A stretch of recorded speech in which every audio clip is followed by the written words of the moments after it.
அருட்பெருஞ்சோதி அருட்பெருஞ்சோதி தனிப்பெருங்கருணை அருட்பெருஞ்சோதி எத்துணையும் பேதமுறாது எவ்வுயிரும் தன்னுயிர் போல் எண்ணி ஒத்துரிமை உடையவராய் உவக்கின்றார் உளம்தான் சித்த சத்துருவாய் எம்பெருமான் நடக்கின்ற உளமென கண்டேன்.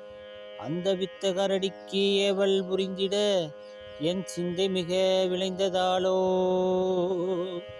அருட்பெருஞ்சோதி அருட்பெருஞ்சோதி தனிப்பெருங்கருணை அருட்பெருஞ்சோதி. என் தமிழ் சொந்தங்களுக்கு இனிய வணக்கங்கள். இத்தனை நாள் நாம் வாழ்ந்து என்ன செய்தோம் என்று சிந்தனை செய்தால் அது ஒன்றுமில்லை என்றுதான் 100க்கு 90 பேர் சொல்லுவார்கள். அந்த மீதியுள்ள 10 பேர், என் மகனுக்கு நான் செல்வங்களை சேர்த்துள்ளேன், அவர்களுக்கு திருமணம் செய்துள்ளேன் என்று சில பேர் சொல்லுவார். சில பேர், என் தந்தை தாய்களை நான் பார்த்தேன், அவர்களுக்கு தொண்டு செய்தேன், நான் ஒரு நிறுவனத்தை ஏற்படுத்தி பல பேருக்கு வேலை கொடுத்தேன் என்று சொல்வார். இது எல்லாம் நாம் பிறந்த நோக்கத்திற்கு ஆனது அல்ல. ஏனென்றால் ஒவ்வொரு உயிருமே அது பிறரை சார்ந்துதான் வருகிறது. நாம் அன்னத்தை சார்ந்துள்ளோம். அன்னம் இல்லை என்றால் நாம் உயிரோடு இருக்க முடியாது. அதே போலத்தான் எல்லா உயிர்களும் உணவையே சார்ந்து வாழ்கின்றன. அவை உணவு மட்டுமே சார்ந்து வாழ்கின்றன. நாம் உணவையும் செல்வத்தையும் சார்ந்து வாழ்கின்றோம். செல்வம் நிலை இல்லாதது. அதனாலேயே பெரியவர்கள் செல்வம் செல்வோம் என்று சொல்வார்கள். நிலையானது ஒன்றே ஒன்றுதான், அது கல்வி செல்வம் மட்டுமே. கல்வி செல்வம் என்றால் நாம் குழந்தைகளை படிக்க வைக்கிறோம் அல்லவா? அந்த ஆங்கில கல்வி, தமிழ் கல்வி, ஹிந்தி கல்வி இல்லை. இவை வயிற்று புலப்பதற்காக, பணம் சம்பாதிப்பதற்காக கற்கும் கல்வியே ஆகும். உண்மையான கல்வி மெய்ஞான கல்வி. அது குருவின் மூலமாக 16 ஆண்டுகள் ஆசிரமத்தில் குரு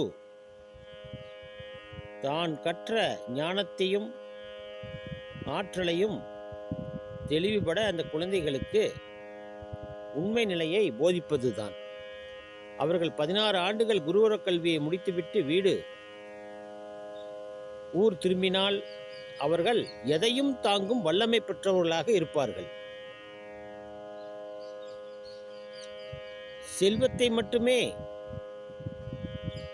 சம்பாதிக்கும் கல்வி ஒன்றுக்காக நம் ஆயுது முழுவதும் அதற்காக பாடுபடுகிறோம். ஆனால் குரு அந்த காலத்தில் 16 ஆண்டுகள் அந்த மாணவனுக்கு 16 வித்தைகளையும் கற்றுக்கொண்டு இருப்பார். செல்வம் என்பது அது ஒரு கலை, அவ்வளவுதான். அதனால் 16 கலைகள் என்று அன்று சொன்னார்கள். 16 பெற்று பெருவாழ்வு வாழுங்கள் என்று வாழ்த்தினார்கள் முன்னோர்கள். ஆனால் இன்று அந்த ஒரே ஒரு கலை, செல்வத்தை மட்டும் சம்பாதிக்க தந்தை தாய்கள் சொல்லிக் கொடுக்கிறார்கள். நீ இந்த படிப்பு படித்தால் ஐடி கம்பெனிக்கு போனால் மாதம் 1 லட்சம் வாங்கலாம், நீ இந்த படிப்பு படித்தால் கலெக்டருக்கு போகலாம் என்று பல படிப்புகளை உதாரணம் காட்டி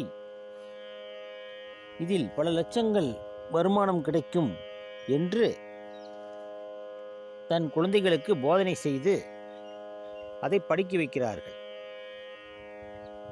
ஆனால் அவன் ஆயுது முழுவதும் அதை படித்து சம்பாதித்து அவன் குழந்தைகளுக்கு மறுபடியும் படிக்க வைத்து இப்படியே அவன் ஆயுள் முடிந்து மண்ணுக்கிரையாகின்றான். இவன் செல்வம்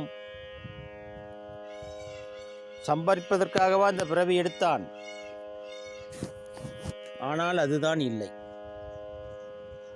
எத்தனையோ காரியங்கள், அளப்பரிய சாதனைகள் செய்ய இந்த மனித பிறவி நமக்கு கிடைத்துள்ளது.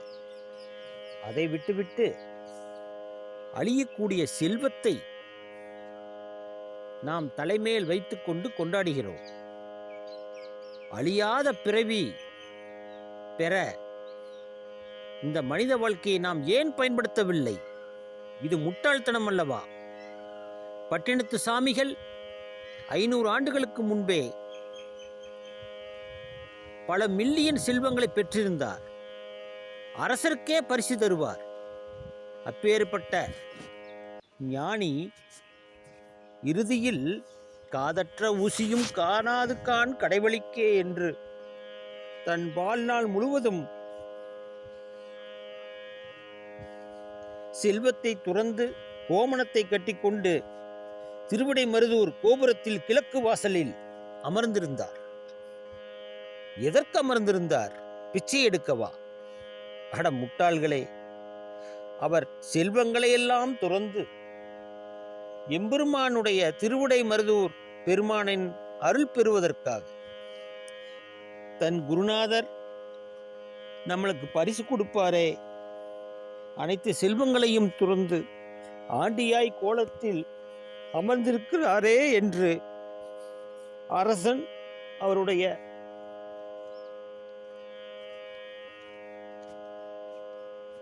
தவத்தை எண்ணி தன் குருநாதர் சென்ற பாதையிலேயே தன் குழந்தைகளை விட்டு, மனைவியை விட்டு, நாட்டை விட்டு அவர் மேற்கு கோபுர வாசலில் திருவிடை மருதூரில் அமர்ந்திருந்தார், காவியுடை உடுத்துக்கொண்டு.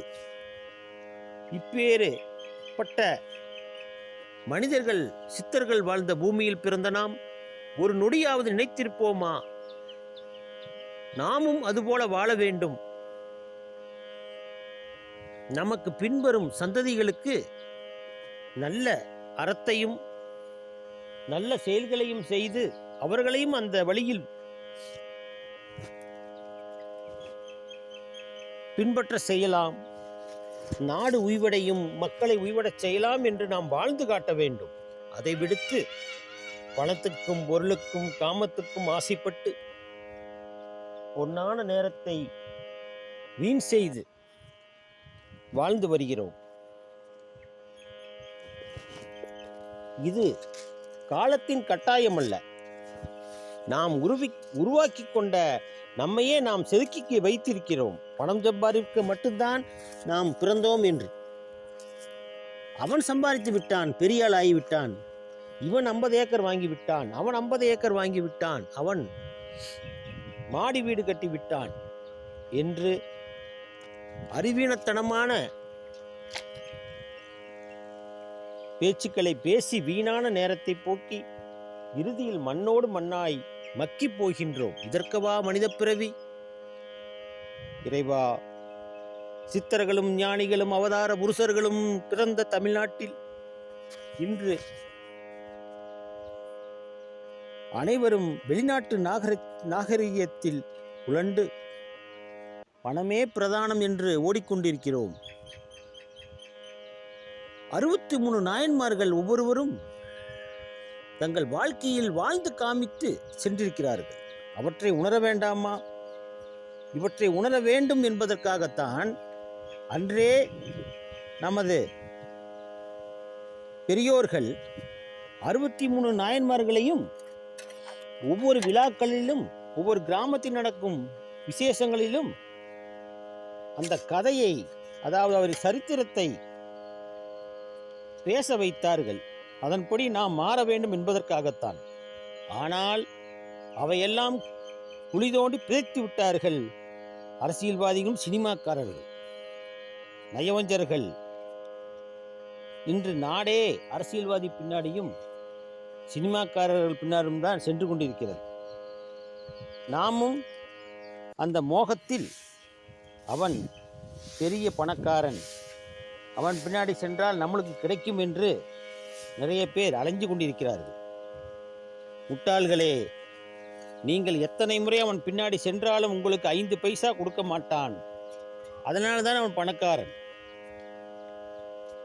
எனவே வீணான நேரத்தை போக்காமல் அன்பு உள்ளங்கள் ஒரு தர்ம காரியங்களில் பல பேர் சேர்ந்து ஈடுபடலாம். தண்ணீர் பந்தல் அமைத்தல், அன்னதானம் கூட அமைத்தல், ஏழைகளுக்கு உடை வாங்கி கொடுத்தல், அன்பு இல்லம் நடத்துதல், முதியோர் இல்லம் நடத்துதல், குழந்தை காப்பகம் நடத்துதல் என்று செல்வந்தர்கள் அனைவரும் சேர்ந்து இந்த அறப்பணிகளை செய்து வந்தால் அவர்கள் செய்த கர்ம வினை பாவங்கள் நீங்கும். இது சத்தியம். இதையே வள்ளல் பெருமான் பல பாடல்களிலும், ராமகிருஷ்ண பரமஹம்சர், விவேகானந்த சாமிகள், தாய்மான சாமிகள், பட்டினத்தார் சாமிகள், பத்திரகிரியார் சாமிகள் போன்ற ஞானிகளும் சித்தர்களும் பல நேரங்களில் நமக்கு உணர்த்தியுள்ளார்கள்.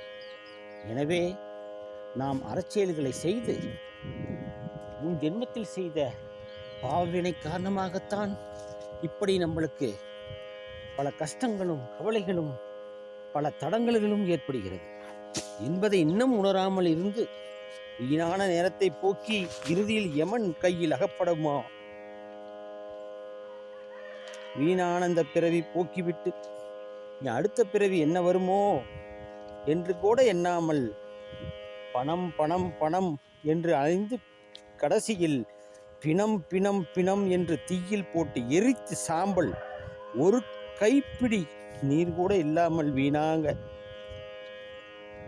காற்றில் கலந்து அலைகிறோம்.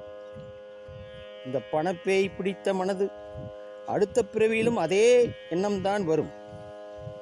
எனவே பல கோடிக்கணக்கான பிறவிகள் எடுத்துமே இறுதியில் மனித பிறவி நாம் செய்த தவத்தின் பயனால், புண்ணியத்தின் பயனால் கிடைத்திருக்கிறது. இது நல்ல முறையில் பயன்படுத்தி நாம் அனைவரும் மேலான நிலை அடைய வேண்டும். அதற்கு சற்சங்கம் மிக முக்கியம். இந்த சற்சங்கத்தில் நாம் கலந்து கொண்டு குருநாதர், பக்தர்கள் சொல்லும் நல்ல பொன்மொழிகளை கேட்டு நாம் அதன் பிறகாது நடந்து வந்தால் நாம் மேலான நிலை அடைவோம். இப்பிறவிலேயே முத்தி பேரின்பத்தை அடைந்து மீண்டும் பிறவா பெருநிலை, இரவா பெருநிலை அடைய முயற்சி செய்வோம். சில பேர் கேட்கிறார்கள், எனக்கு இந்த பிறவியில இறைவன் ஒன்றும் கொடுக்கவில்லை, மற்றவங்களுக்கு எல்லாம் கொடுத்திருக்கிறார், எனக்கு ஒன்றுமே கொடுக்கவில்லை, நான் எப்படி அடைய முடியும்? அவர்களெல்லாம் புண்ணிய செய்தவர்கள், சித்தர்களும் அடியார்கள், நான் புண்ணிய செய்யாதவன் என்று சப்பக்கட்டு கட்டி தன்னை மேலும் மேலும் பாதாள குலைக்கு பாவத்திற்கு இட்டு செல்கின்றான் ஒருவன்.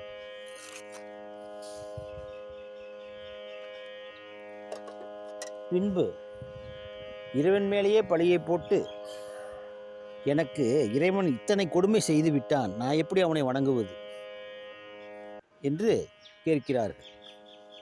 இது ஒரு முட்டாள்தனம். நெல்லை விளைத்தால் நெல்லுதான் விளையும், கம்பை விதைத்தால் கம்புதான் விளையும். முன் செய்த பாவ வினைக்கு தகுந்தவாறு இப்பிறவியில் நமக்கு வாழ்க்கை அமைகிறது என்பதை மறக்காமல் இனிமேலாவது நல்ல தர்ம காரியங்களை செய்து இப்பிறவியில் பேரின்பத்தையும் மறுபிறவியில் நல்ல ஜென்மத்தையும் அடைந்து மேலும் மேலும் உயர்வோம். அருட்பெருஞ்சோதி அருட்பெருஞ்சோதி தனிப்பெருங்கருணை அருட்பெருஞ்சோதி. ஆறிரு தடந்தோள் வாழ்க, அருமுகம் வாழ்க, வெற்பை கூறுசெய் தனிவேல் வாழ்க, குக்குடம் வாழ்க, செவ்வேல் ஏரிய மஞ்சை வாழ்க, யானைதன் அணங்கு வாழ்க, மாறிலா வள்ளி வாழ்க, வாழ்க சீர் அடியாரெல்லாம், வாழ்க சீரடியாரெல்லாம், வாழ்க சீரடியார்களெல்லாம். நம பார்வதி பதையே, அரகர மகாதேவா. எல்லாருடைய சிவனே போற்றி, எந்நாட்டவர்க்கும் இறைவா போற்றி. திருச்சிற்றம்பலம். அருணாச்சலம் பொன்னம்பலம். திருச்சிற்றம்பலம். அருணாச்சலம் பொன்னம்பலம்.